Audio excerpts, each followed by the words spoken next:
السلام علیکم، میں ہوں عابد دندلیب۔ ناظرین، شہید ارشد شریف کو سپرد خاک کر دیا۔ ارشد شریف کی شہادت کے بعد تو شاید اتنے زیادہ لوگ غمگین نہیں ہوئے ہوں گے جو صورتحال ان کی تدفین کے بعد ہوئی، اور یہ شاید ان کے لیے کہا گیا تھا کہ ہوا ہے تجھ سے بچھڑنے کے بعد یہ معلوم کہ تو نہیں تھا، تیرے ساتھ ایک دنیا تھی۔ بہت بڑا لاس اس گھر کے لیے، پاکستان کے لیے، پاکستان کی کمیونٹی کے لیے بھی ہے ہی ہے، لیکن جو بہت سارے ہم جیسے لوگ تھے ان کے لیے بھی ایک بہت بڑا لاس ہے۔ ہمیں تو یہ لگتا ہے کہ جیسے ہماری کمر ٹوٹ گئی۔ یہ ایک میں نہیں کہہ رہا، یہ بہت سارے وہ صحافی جو ان کو دیکھ کر صحافت کرتے تھے۔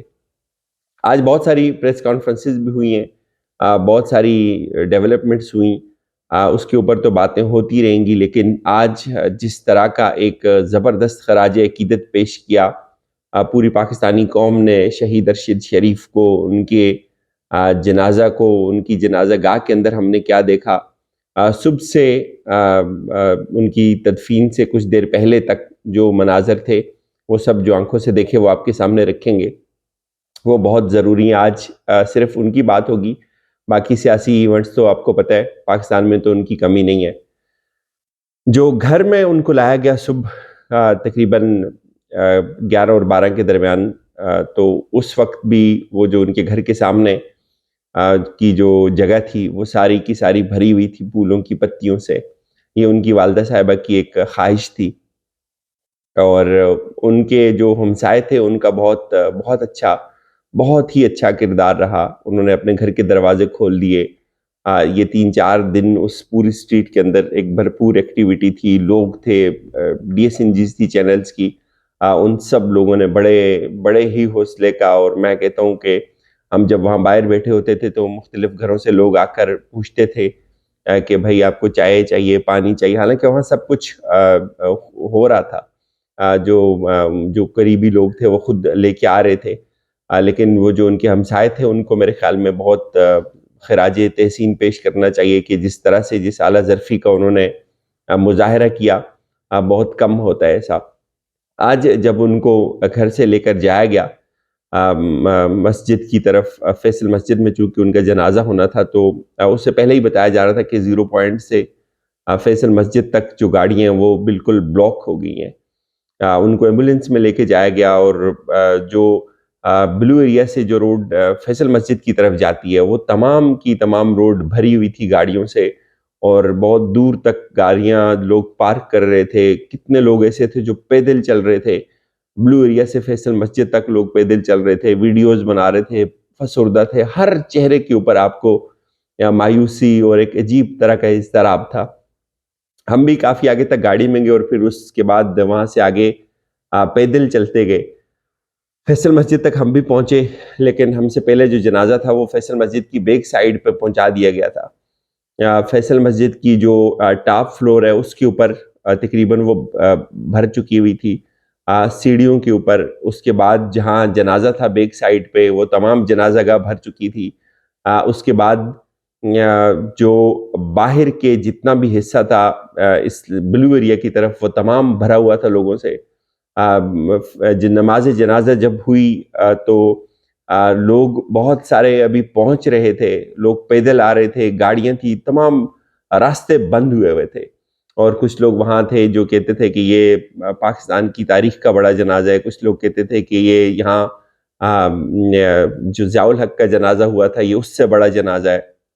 اور پھر ہوا یہ کہ وہاں چونکہ ساؤنڈ سسٹم کا کوئی اتنا پراپر انتظام نہیں تھا، شاید جو انتظامیہ تھی جس نے جنازہ گاہ کا انتظام دیکھنا تھا اس کو اندازہ نہیں تھا اس بات کا کہ اتنی دنیا آ جائے گی، اتنی زیادہ دنیا آ جائے گی کہ ان کو سمجھ ہی نہیں آئی کہ ایک جو جنازہ گاہ تھی جو بیک سائیڈ پہ وہ بھری ہوئی تھی، اس کے ساتھ ساتھ پھر مسجد کے اوپر لوگ تھے، اور اس کے ساتھ ساتھ پھر باہر وہ بہت بڑی جگہ ہے، وہ تمام جگہ بھری ہوئی تھی، لوگوں کو سمجھ نہیں آ رہی تھی کہ وہ کیا کریں۔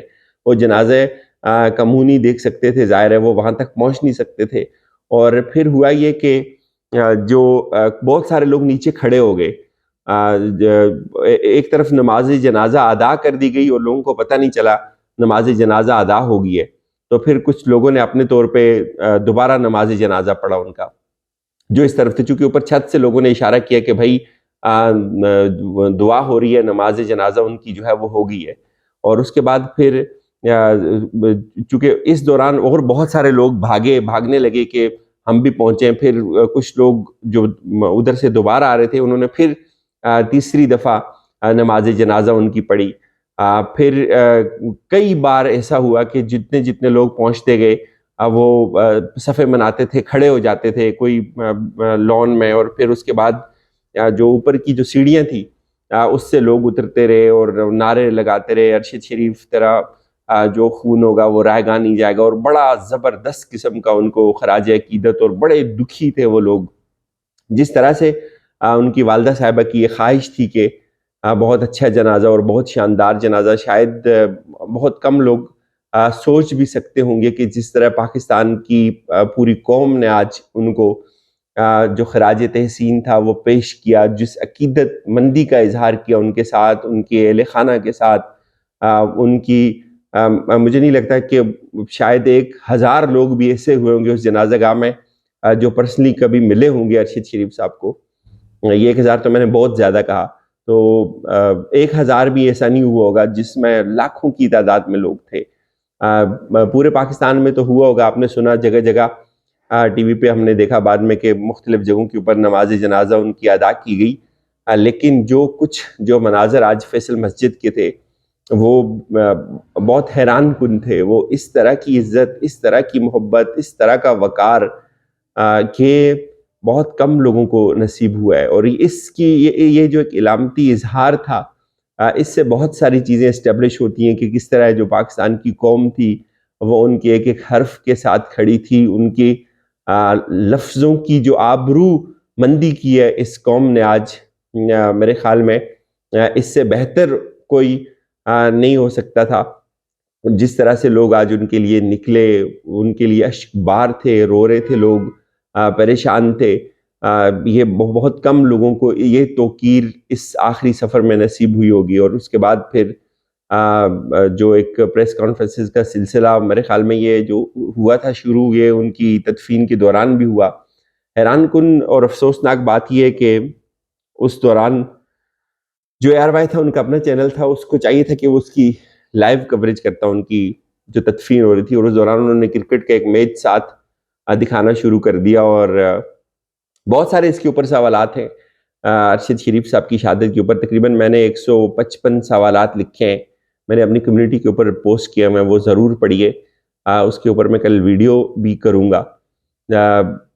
بہت ساری چیزیں، بہت سارے ایسے ایکسپیرینس ہمیں خود بھی وہاں ہوئے. 2-3 دن جو ہم وہاں مسلسل رہے، ایسے لگتا ہے کہ جن لوگوں کے پاس ارشد بھائی وہاں ٹھہرے ہوئے تھے، اے آر وائی کے کچھ لوگ ان کو ضرور جانتے ہیں کہ وہ کون لوگ تھے، کن لوگوں کے پاس ارشد شریف صاحب وہاں ٹھہرے ہوئے تھے. ان کے اوپر بھی ضرور بات ہوگی. تحقیقات ہونی چاہیے، اور یہ فیر تحقیقات ہونی چاہیے.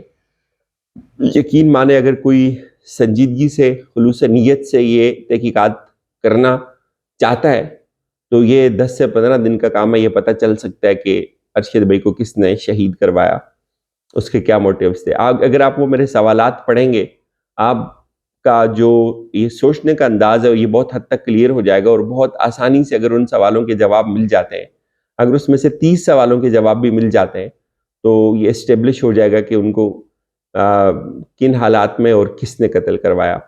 بھرپور قوم نے آج جس طرح سے ان کو خراج تحسین پیش کیا، اس کی پاکستان کی ریسنٹ ہسٹری میں اور پاکستان کی جو جرنلسٹ کمیونٹی ہے، مجھے نہیں لگتا کسی کو اس طرح کی جو ایک اس طرح کی جو ان کو ایک شہادت نصیب ہوئی ہو. یہ جو لوگ بتانے والے تھے وہ یہی بتا رہے تھے کہ ایسا اس سے پہلے کبھی نہیں ہوا. یہ اس بات کی بھی دلیل ہے کہ وہ حق پہ کھڑے تھے اور وہ حق کے ساتھ اللہ کے پاس پہنچے. ہم اگر ان کے قاتلوں کو نہیں پکڑ سکے تو جو یوم حشر ہوگا اس میں خدا خود ان کا فریق بنے گا. اجازت دیجیے، اپنا خیال رکھیے گا.